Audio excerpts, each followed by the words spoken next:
इसके अतिरिक्त क्योंकि यह माना जाता है कि 11 बजे से लेकर 3 बजे तक एनर्जी हृदय में रहती है, तो हृदय डिसीजन मेकिंग में एक बहुत पावरफुल टूल है, और जो हृदय से डिसीजन लिए जाते हैं वो बहुत ही महत्वपूर्ण होते हैं। तो ऑफिसेज में अगर आप 11 से 3 के बीच में किसी भी समय ये 10 मिनट के लिए, और आने वाले समय में ये प्रावधान भी हो रहे हैं कि हेल्थ और वेलनेस को बनाए रखने के लिए किसी भी समय, तो ये एक शॉर्टकट है कि आप किसी भी समय दिन में 11 से 3 के बीच में जब आप 10 मिनट के लिए अपनी एड़ियों के बाहर चलेंगे तो आपकी डिसीजन मेकिंग पावर बढ़ेगी, तथा उस समय हृदय में एनर्जी होने के कारण जो आप डिसीजन लेंगे वो अति उत्तम डिसीजन होंगे तथा दूरगामी प्रभाव देने वाले होंगे।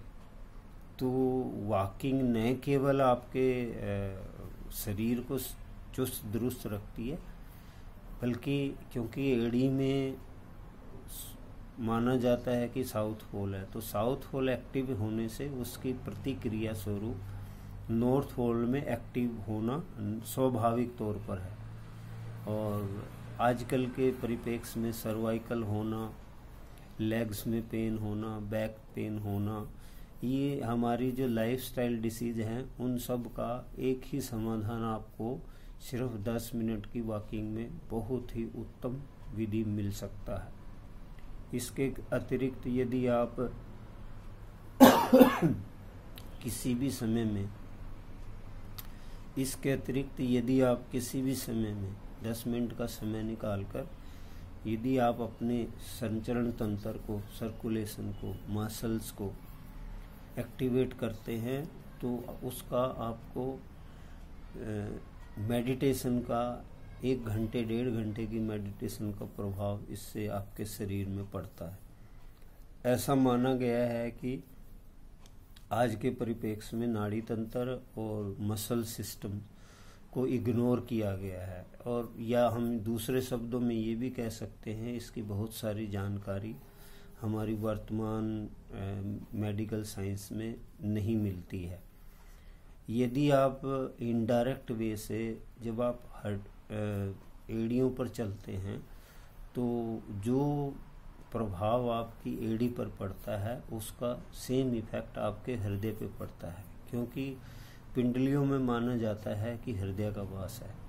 उसी तरह से आपके जो थाई मसल्स हैं या थाइज में आपके जो लीवर का कंट्रोल माना जाता है, और इसको दूसरा लीवर भी कहा जाता है। इसके अतिरिक्त थाइज में जितने भी हार्मोनल सिस्टम है वो आपके कंट्रोल होते हैं, और अक्सर से अनुभव में देखा गया है कि जब आप एक तरफ से हर रोज 10 मिनट की एक्सरसाइज करते हैं तो फैट लेवल नीचे से आरंभ होकर के ऊपर की ओर टूटना आरंभ हो जाता है, और 6 महीने तक इसका इफेक्ट आपकी चेस्ट, आपकी गर्दन तक पहुंच जाता है, एवं माइंड में तंदुरुस्ती आनी आरंभ हो जाती है। माइंड अलर्ट रहता है हर समय। और इसके अलावा आप में जो मसल सिस्टम है वो टाइट होना शुरू हो जाता है। मसल एक्टिवेट रह करके आपको बहुत सारी रोगों से बचाए रखती है।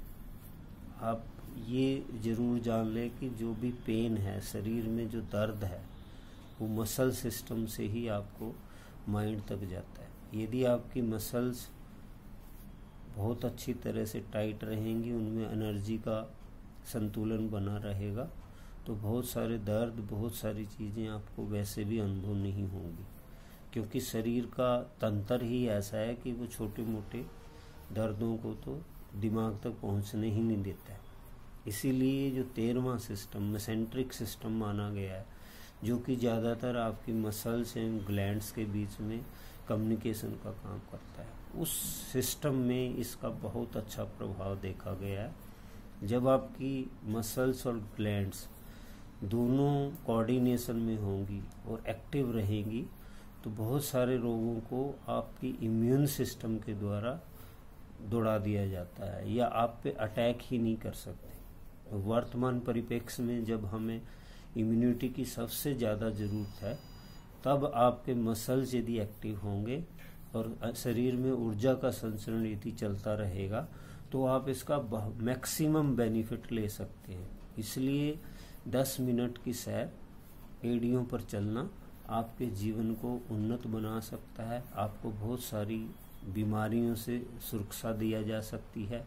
उसके अतिरिक्त होलिस्टिक साइंस में ये माना जाता है कि 10 मिनट की सैर इज इक्वल टू 3 किलोमीटर सैर, and 10 minutes walking on is equal to 1.5 hours meditative state, and 10 minutes walking on hill is equal to regress 1.5 hours gym. तो आप इससे पैसा भी बचा सकते हैं, अपने शरीर को भी बचा सकते हैं तथा अपने शरीर को इम्यून रख करके अपनी उम्र को भी बढ़ा सकते हैं। इन्हीं शब्दों के साथ आपको धन्यवाद। चैनल को सब्सक्राइब कीजिए और लाइक कीजिए। मुझे अब तक यही बहुत बड़ा अफसोस है कि आप लोग YouTube पे लाइक नहीं करते हैं। मुझे मैसेज तो मिलते हैं पर वो सिर्फ व्हाट्सएप के माध्यम से मिलते हैं। आप YouTube पे ही इसको लाइक कीजिए और वहीं सब्सक्राइब कीजिए और अपने अपने जितने भी आपके कॉन्टैक्ट्स हैं उसमें भेजिए। धन्यवाद।